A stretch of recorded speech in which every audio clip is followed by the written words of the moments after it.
varsti saab juba lugeda, mitte mis riigis Hannes on juuksuris käinud. Yes. Yes.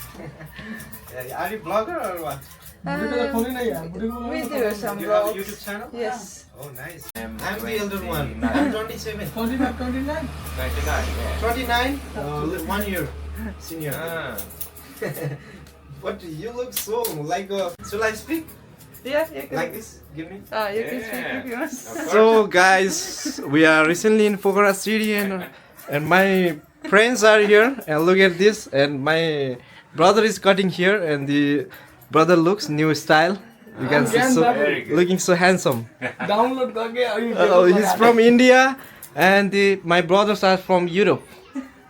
Europe, which place? Can you? Estonia. Estonia. Yes. Oh yeah. That's the good place. So please, Nepali people who are watching, who are listening, the voice of Yama, please keep supporting, keep You loving. can do it like this as well. Oh, Nepali people who are watching, who are listening, the voice of Yama, please do subscribe for my friend's channel. Okay, make them boosting, make them go very higher to the Mount Everest. Yeah. Nii, käes on järgmine hommik, vahepeal käisin juuksuris ka ja siis nüüd sööme siin hommikusööki ja täna ongi siis selline Pokhara avastamise päev ja natuke chillime, et puhkame sellest suurest matkamisest. Täna ka säärelihased on veidi annavad tunda, aga muidu on täitsa okei juba.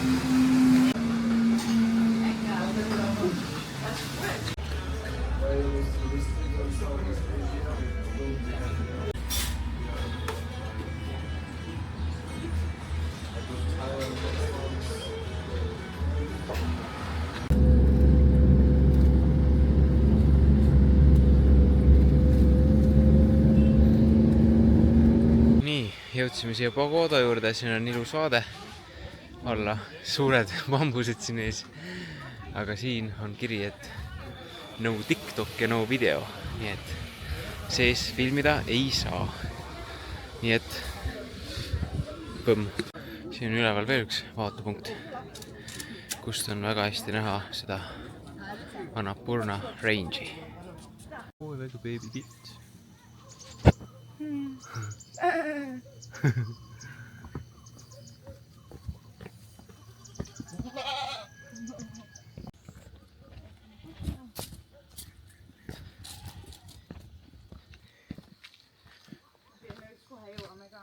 Nice.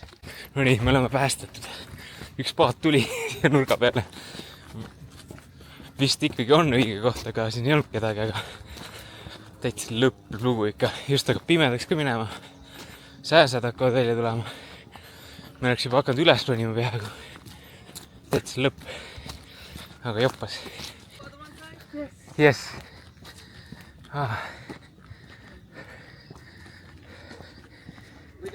Nii tuli välja, et ikkagi see ei ole päris õige koht, et see rada, mida pidime alla läksime, viis mind valesse kohta, aga seal ilmselt mingi hetk pidi keerama, aga me kas ei pannud tähele seda kohta või siis seal ei olnudki märgistatud üldse. Et läksime lihtsalt niimoodi sujuvalt alla ja jõudsime siia. Tundus ka nagu sadama moodi, aga polnud kedagi. You saved us.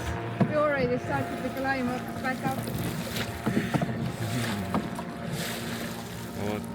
Ja nüüd ongi see kondi jõul liiguma nüüd meie päästjaga.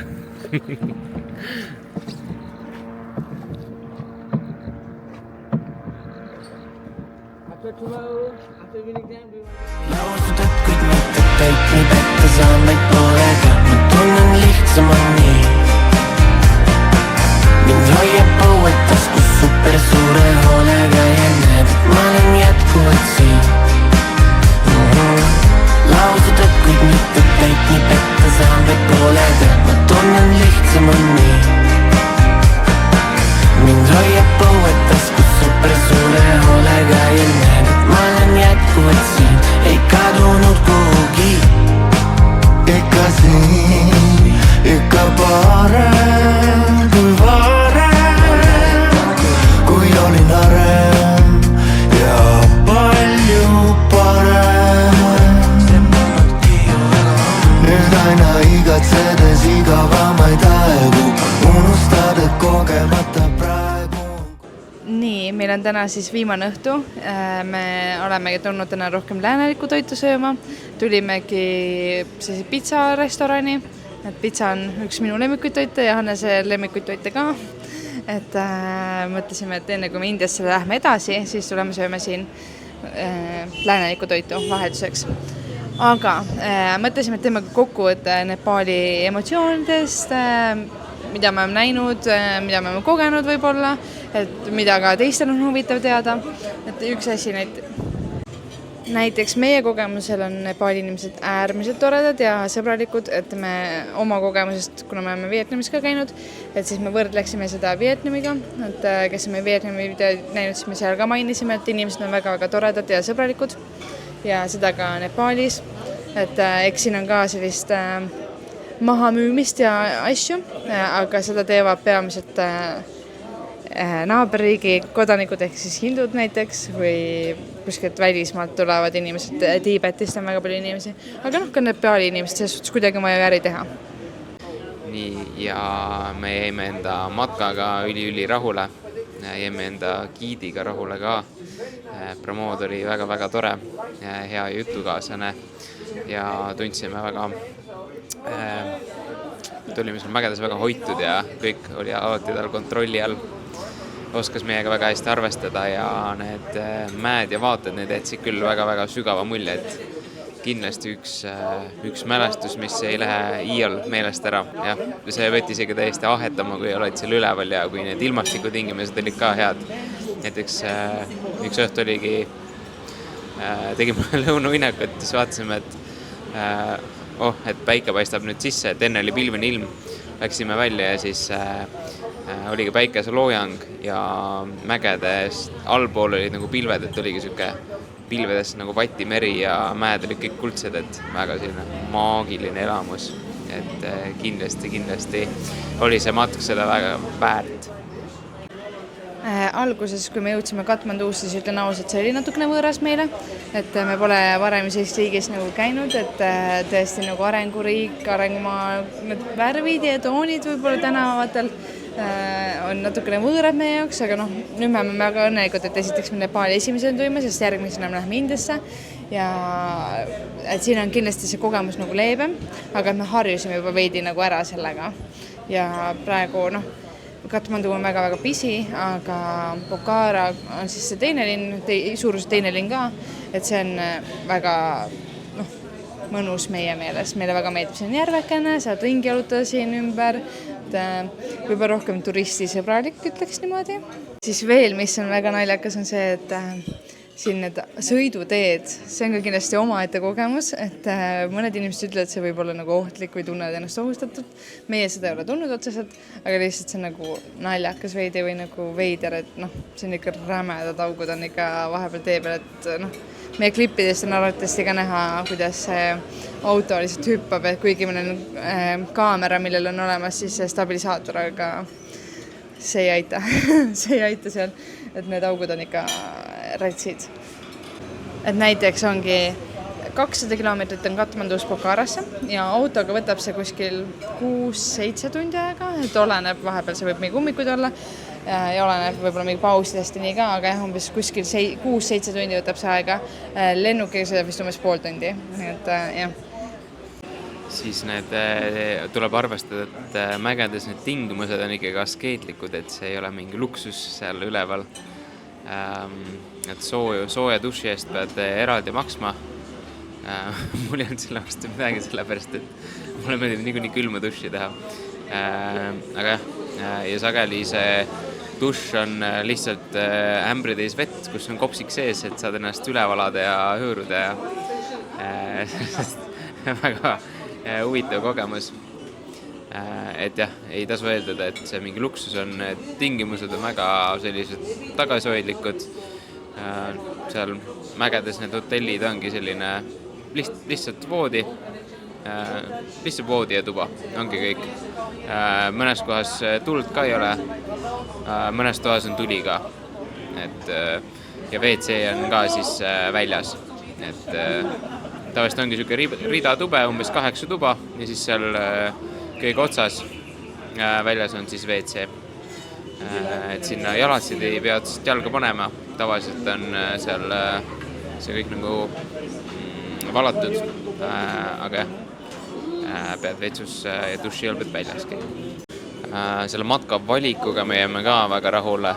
See oli selline matk, kus oli hästi palju ka sellised nagu vaatepunkte, et kus sa nägidki seda Annapurna mäestikku.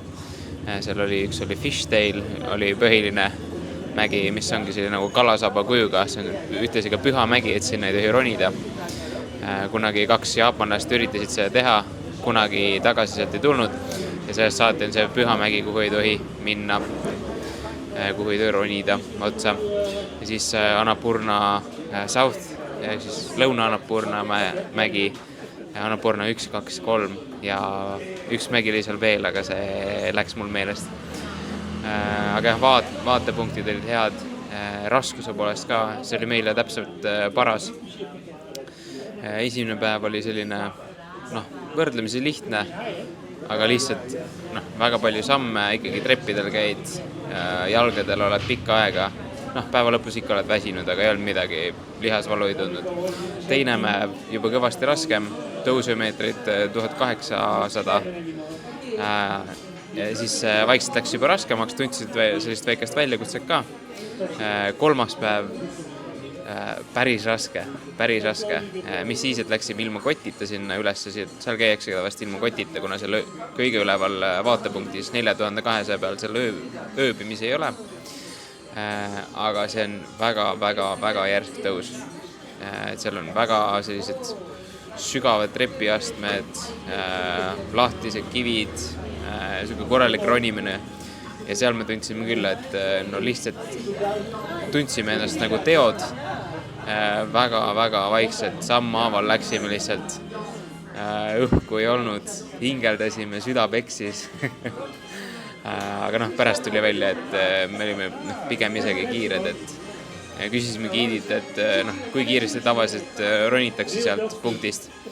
Et siis ta ütles, et selline mõned 3 tunniga 2,5, 2, meil läks 1,5.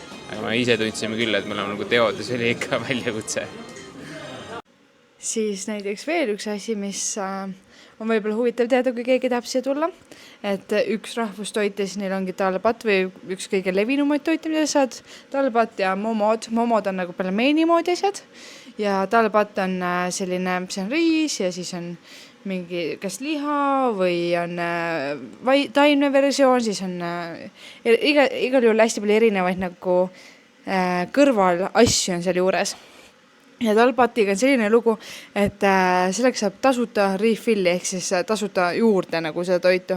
Et ma arvan, see on hea asi, mida teada. Meie alguses ei teadnud, et alguses oligi, mäletan meil giid oli mingi, tahate juurde, toon teile juurde, siis me tundsime ennast üli halvasti, et nagu tapjad nagu, et väga armas toob meile juurde, aga nagu, et see maksab juurde ju äkki või ma ei tea, et tema küll maksis selle eest, aga nagu me väga kartsime alguses, aga siis hiljem saime aru, et ükskõik kus, mägedes samamoodi ongi, et tasuta nagu juurde võtta toitu, nii et väga hea teada.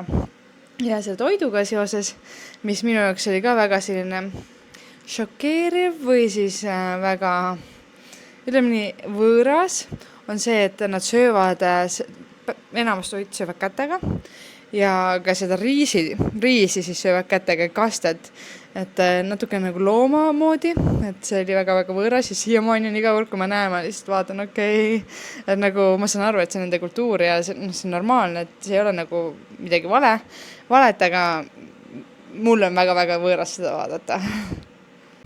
No nii, hommik 14. november, ilus selge taevas, oleme Pokhara lennujaamas ja võiks öelda, et põhimõtteliselt võtame oma teekonna kokku siin. Praegu on valugi ja vaevu, öös on valgeid laevu, ka praegu laustatud, kuid mitte kõik nii pette saan, meid pole kõik, ma tunnen lihtsam on